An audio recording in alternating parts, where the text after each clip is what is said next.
an old march called St. Philip's Monastery.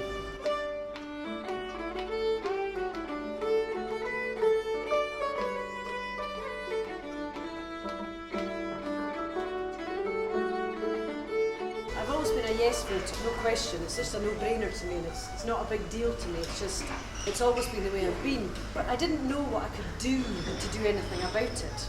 I think that was the thing that frustrated me, and I'm not really a hugely political animal, and I wasn't quite sure what I could do. But I remember, I think it was Ian Blackford or somebody, or maybe Arthur Cormack, saying, why don't you just talk to somebody? Just have a blether with somebody.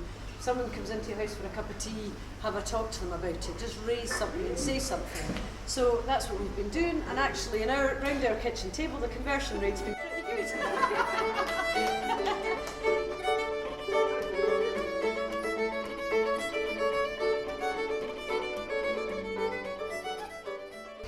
Now she is pensioned off and full of years, and done with wars beside her own roof tree.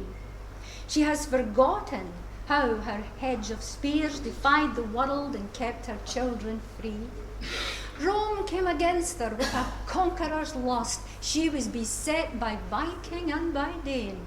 Great Caesar's glory turned to dust. The Vikings skewered and sailed home again. For a millennium of blood and woe, she fed the English marches with her dead. Now in her fair Northland, her children sow and tinker metal for their dole of bread.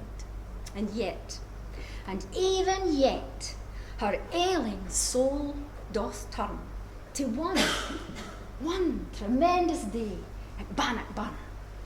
That's a wee poem by a fellow called John Angus, and it just gets me all raging up and thinking about this wee thumbprint in the world that we live in, we absolutely love.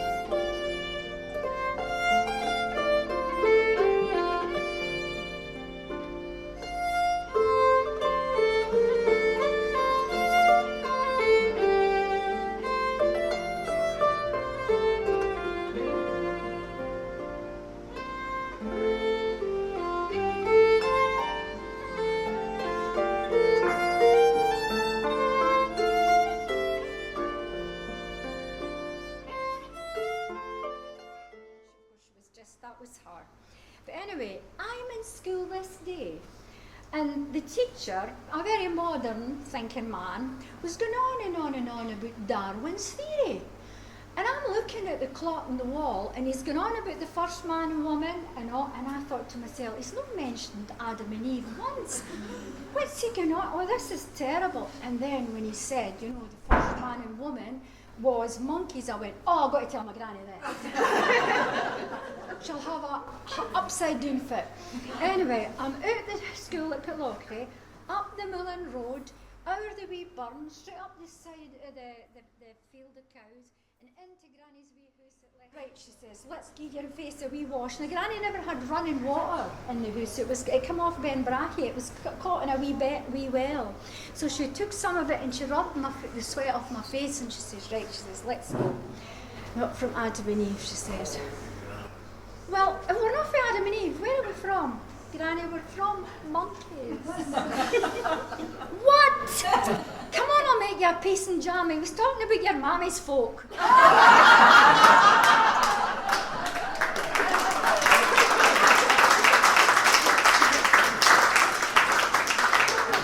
That was my wee granny. This is a wee song, and you all know this song, so please sing it with me. On the broom, when the lass on the broom, we'll bid farewell to every hen when a lass on the broom. I'm yearning for the springtime to tack the road.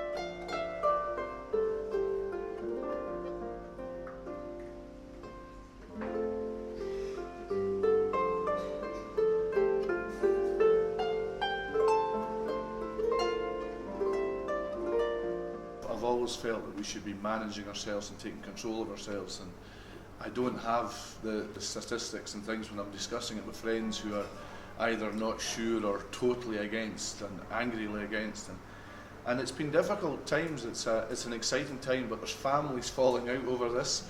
There's friends who aren't speaking over it, and I think it's really important. From the way I see it, is that whatever happens in September, yes, no, it's important that we all respect each other's views and hope that the vote that comes in is the right vote, that we collectively make the right decision.